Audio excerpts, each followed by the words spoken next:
taking a look at the news and newsmakers of the week. This is WLOX News This Week. Good Sunday morning. I'm Hugh Keaton. And I'm Bill Snyder. Welcome to WLOX News This Week. We start with the historic snowfall in South Mississippi. Tuesday it snowed all day, and Wednesday that's what we got once the sun came out. The coast with record-breaking levels of snow, totals from 5 to 9 inches, making for a day we're not going to soon forget. I woke up this morning with my brother yelling at me to get out of bed because it's snowing, and I said, go away.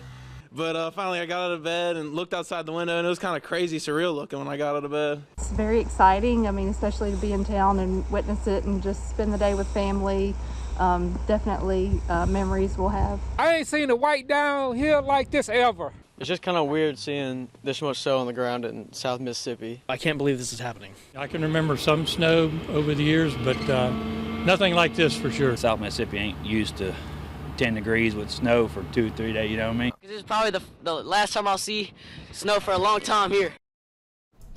So, wow. The Mississippi Gulf Coast, welcome to the snowy coast. It was a winter wonderland, but also shut down bridges, making an icy and dangerous mess on the roads. Yeah, driving in that was quite an experience. Joining us with his insight, WLOX Chief Meteorologist Eric Johnson.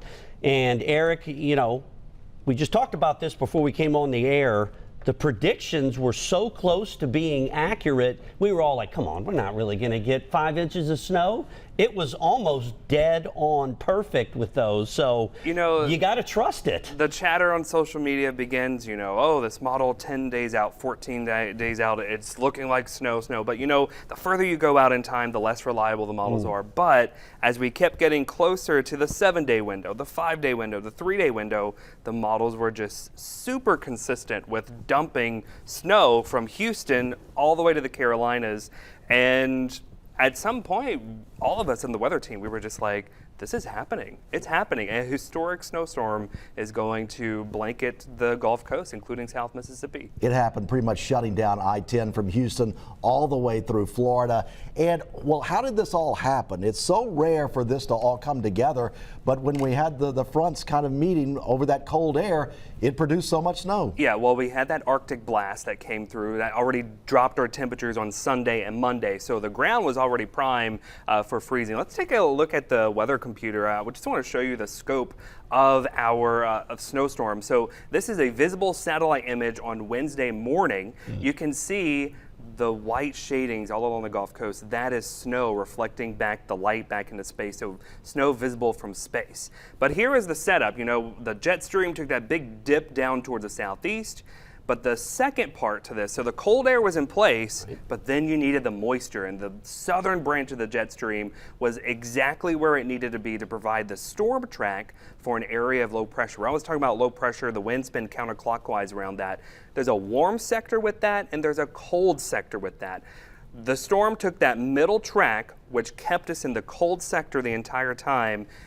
That just threw tons of moisture over the cold air, and the air was freezing from the cloud level all the way down to the ground, allowing for snow to fall, and it did fall. It did. Wow, it was amazing. You were talking about the reflection from the satellite, all that on the ground. Tuesday night, I was trying to go to sleep. It was like 7 o'clock, and I was like, what is that light outside? I went and looked, and I felt like I was at a ski resort because all that reflection from the snow on the ground, it was almost like, not daylight, but it was a totally different parameter than what we usually have at 7 o'clock on a January evening. But usually, you were talking about the track. When we get these low pressure systems, usually it's either higher and we just get a cold rain, right, or we get some flurries. This was like it's usually an I-20 storm track. setup, correct. Right? Yes, absolutely. A once in a lifetime. You know, this will be. It is the biggest snow we've seen in 60 years. We're still waiting the official records from the Gulfport International Airport. We still haven't. Those totals have not been turned into the National Weather Service yet. But this is certainly the biggest snowstorm we've seen since the 1960s. Yeah, people talk a lot about that 1963 snowstorm. That's what people are comparing comparing it to because that's the only thing to compare it to. But there was a storm in the 1890s that actually, Eric, you think that this storm actually more resembles? Yeah, let's go back to the weather computer because we do have some numbers here if we can pop that up. But yeah, the 1895 snowstorm dumped 6.3 inches of snow, but that particular storm took a track similar to what this one did this past week, dumping snow from Houston all along the Gulf Coast. Houston, Lake Charles picking up about 2 feet of snow with that particular storm. Now we saw those higher totals in maybe slightly different places with this particular setup, and every storm is different. Yeah, we've seen some places, you've got those inches registered there, but some spots they said 9 inches. So this it's remarkable the totals that we really got. Yeah, so here are look. Snow totals, it's different. It's different than measuring rain gauges. It takes time for the National Weather Service to collect all the reports and try to verify them, but these are some unofficial preliminary totals from the National Weather Service as of Friday afternoon. And so Waveland right there, I just updated this graphic. Holy man, I didn't see that. Yeah, 10 so inches? I didn't get a chance to bump that up to the top. I just updated this, but reports of 10 inches near Waveland. So again, definitely lots of very heavy snowfall reports across South Mississippi. Without a doubt, this is a historic snowstorm across the area. And I remember the 73. I was like 5 years old. I vaguely remember that, and that was caught in the shuffle. But the one they talk about, like you said, Hugh, was 1963. And there were other times where you're showing that we got a trace. And you're showing how rare it is right here with this graphic. I do have another graphic, and we go back to the weather computer, not this one, but notable snow days. There it is, yeah.